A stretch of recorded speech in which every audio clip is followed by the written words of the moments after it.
This is All India Radio. In the program Spotlight, now we bring you a discussion on the India Central Asia Summit.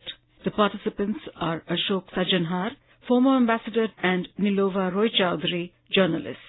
Prime Minister Narendra Modi today hosted virtually the presidents of Kazakhstan, Kyrgyzstan, Tajikistan, Turkmenistan and Uzbekistan for the first ever India Central Asia Summit. This is a significant event, and in his opening remarks while welcoming the presidents of these five countries, Prime Minister clearly articulated the importance of this summit, saying, and I'm quoting here, "Today's summit has three main objectives. First, it is to make clear that cooperation between India and Central Asia is essential for regional security and prosperity. From an Indian point of view, I would like to emphasize that Central Asia is central to India's vision of an integrated and stable extended neighborhood." Ambassador Ashok Sajanhar, how vital exactly then is this India-Central Asia relationship? And if you could give us a couple of reasons particularly. Central Asia is very important for India because we term it as a part of our extended neighborhood. India and Central Asia, the five countries of Central Asia, which till 1991 were a part of the Soviet Union, and they got independence after the disintegration of the Soviet Union. So we have had cultural, civilizational, historical relations with each other because whether it was from 3rd century BCE till about 15th century CE, we had the Silk Road going through it. And even in the Soviet times, much closer in Soviet times, we had very strong partnership. But after they became independent, our relations have not really been able to take off. Although there is fund of goodwill between India and all these countries, because of the issue of connectivity. We do not have proximate contiguous borders with any of these countries. And Pakistan, which falls between India and Central Asia, and also between India and Afghanistan. Afghanistan does not provide access to these countries through its territory. So that has been an issue, that has been a problem why our relations have really not been able to achieve the desired potential. But these countries are extremely rich in mineral resources, for instance, in hydrocarbons, whether it is oil or it is gas or it is uranium, or the other countries, Kyrgyzstan and Tajikistan, are very rich in water resources. So there is a great possibility, great potential for expanding our relations. And one more aspect, let me add here, which has become very relevant and significant more recently, that is the situation in Afghanistan.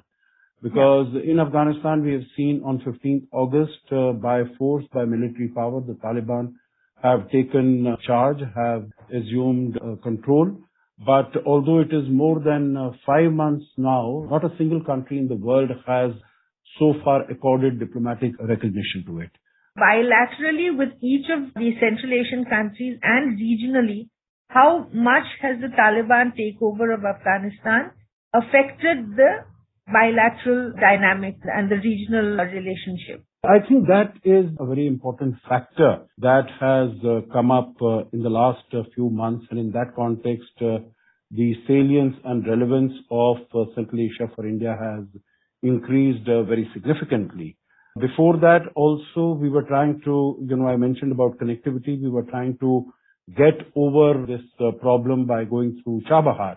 Now that initiative will increase much more.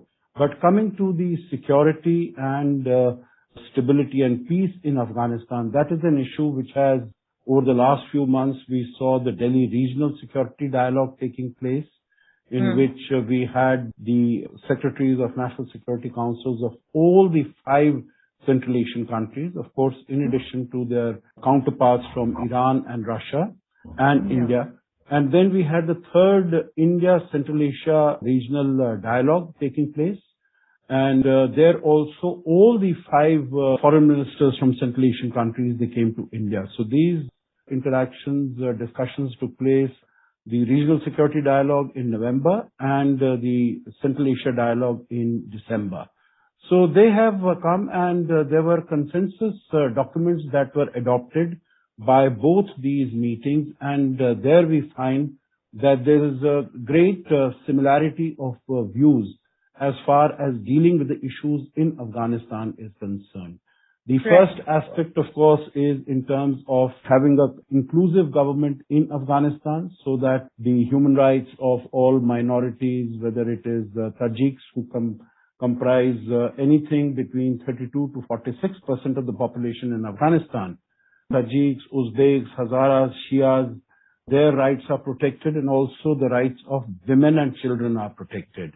And Afghanistan is not used as a staging ground for launching terror attacks against its neighbors and other countries. And we have seen what has happened in Kazakhstan earlier this month in January. And the Kazakh president, Mr. Tokayev, in his address to the nation on 5th of January, he said that there were Afghan terrorists who were present amongst those who were indulging in violence and bloodshed in Kazakhstan. So that lends it even greater urgency and importance.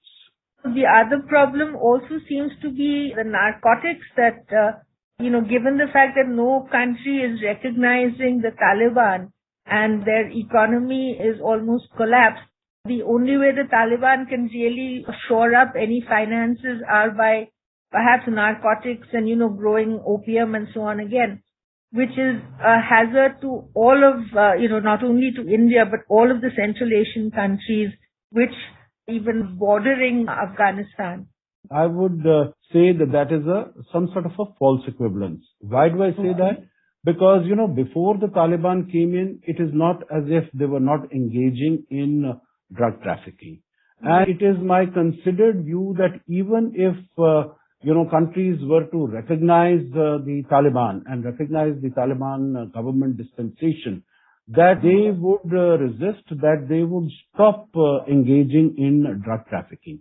I think this is a sort of an argument that is being made principally by Pakistan, basically to tell the international community that you need to recognize them, that you need to engage economically with them, that you need to give them economic aid and support and sustenance.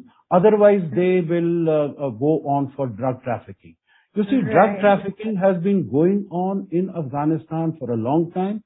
Of course, the international community and the Taliban together need to find a solution for that. But this is no solution that you start, even though they have not given any commitment. Although before coming to power, they had given all these commitments to other countries like US, like Russia, like China, like Iran, that they will not support terrorism, that they will control terrorism, all the terrorist groups who are in their territory. But after coming to power, they have not acted on any of those.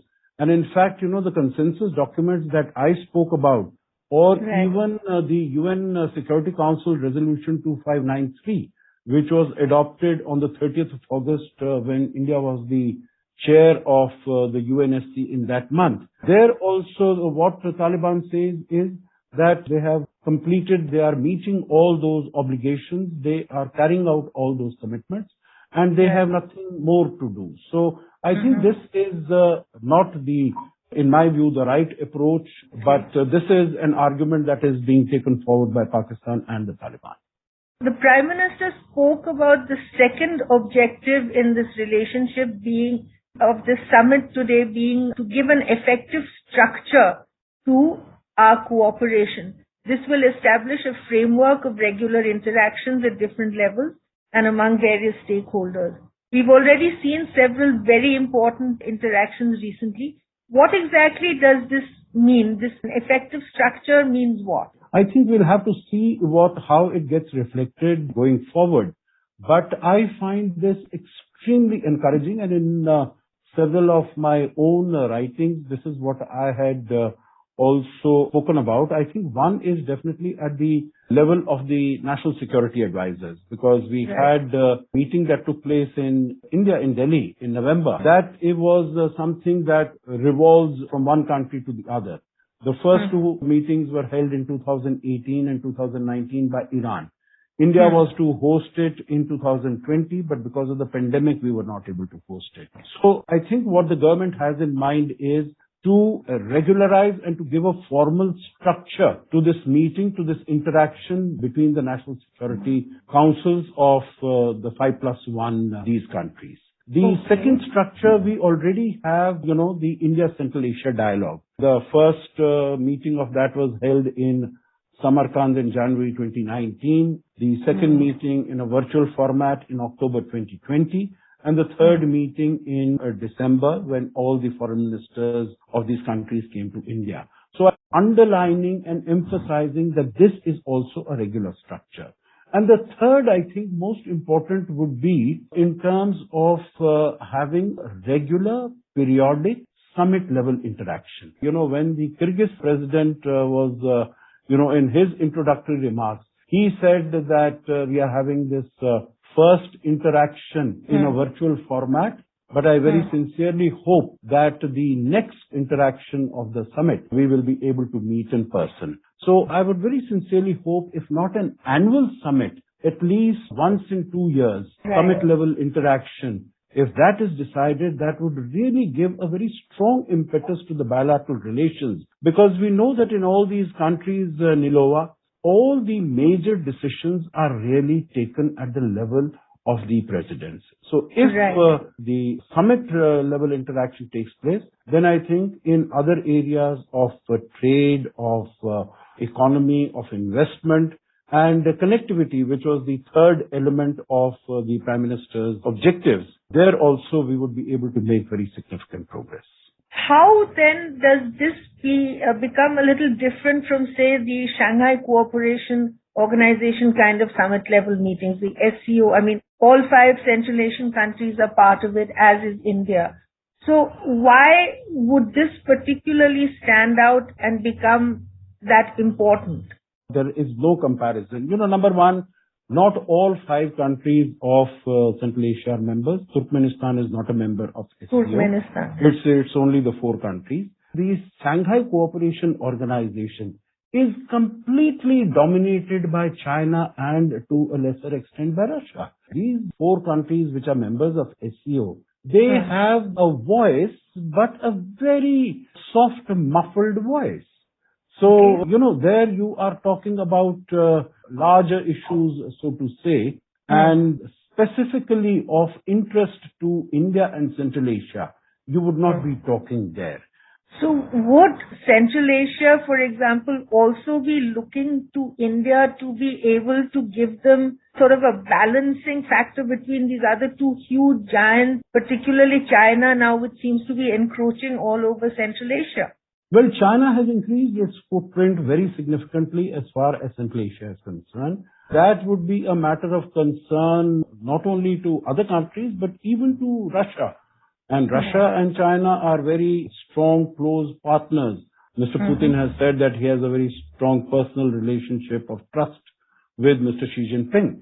But I'm sure the increasing footprint of China in this region would be a matter of concern for Russia also. And that is why you would see, Nilova, that in the India-Russia summit on the 6th of December, one of the elements is how Russia and India can cooperate in Central Asia, and particularly in the area of defense, because we see that most of the defense equipment in Central Asian countries would be of Soviet and of Russian origin, as it is in India. So whether it is supplying spare parts or overhauling or servicing, there are so many things that Russia and India can work together. And both of them have also exchanged documents as to how we can go forward together as far as Central Asia is concerned. India-Central Asia relations is going to be one of the particularly important relationships developing in the coming times. Thank you. Thank you. You were listening to a discussion on the India-Central Asia Summit. The participants were Ashok Sajanhar, former ambassador, and Nilova Roy Chowdhury, journalist. This program was produced and presented by the News Services Division of All India Radio. You can listen to it on our mobile app, News on AIR. This program is also available on our YouTube channel, News on AIR Official. You may email your opinion about this program at airnsttalks@gmail.com.